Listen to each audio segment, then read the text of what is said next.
We're going to look at arithmetic series. The difference between a sequence and a series is that a sequence is like a list of numbers and a series is when you're adding it all together. So number one, add up all the numbers 1 to 100. So the numbers 1, 2, 3, all the way up to 100. That's an arithmetic sequence because it's going up by ones. It has a common difference. But we're adding up all the numbers, so we're going to make an arithmetic series. A way that we could do that, instead of doing 1 plus 2 plus 3 all the way up to 100, we can take the first number and the last number and add them and keep adding going inward. So we could take 1 plus 100, 2 plus 99, and we start to notice a pattern. We could keep going 50 times. So really what we end up doing is 50 times 101, and that's 5,050. The next one, find the sum of the sequence. Let's make sure it's arithmetic. We're going up by 4s every time. So it is an arithmetic sequence. We have a common difference. So just like the last one, we can do 1 plus 29, 5 plus 25. Keep working inward.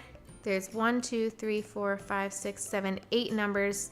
So we're going to end up adding 34 times because that's 1, 2, 3, 4.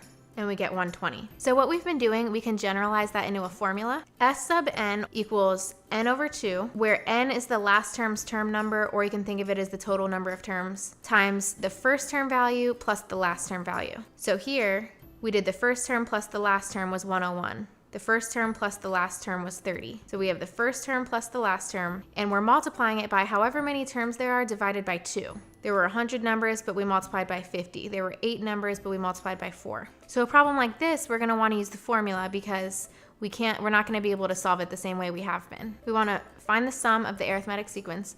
So I'm gonna write the general formula. We don't know what number to multiply it by out here. We don't know what n is. We don't know what term number that is or how many total terms there are. So let's use an old formula. We know a sub n equals a sub 0 plus d times n, your 0th term plus the common difference times n. So if we're trying to find what term number this is, that value is 59. The 0th term, this is going up by 3s, so going down 3 would be -1. D is 3. N we can solve for now. We can add 1. Now we have 60 equals 3n, so n equals 20, which means the 20th term is 59, so there's 20 terms here. So S sub 20, the sum of the 20 terms, is 20 over 2 times the first term, which is 2, plus the last term, which is 59. So that's 10 times 61, which is 610.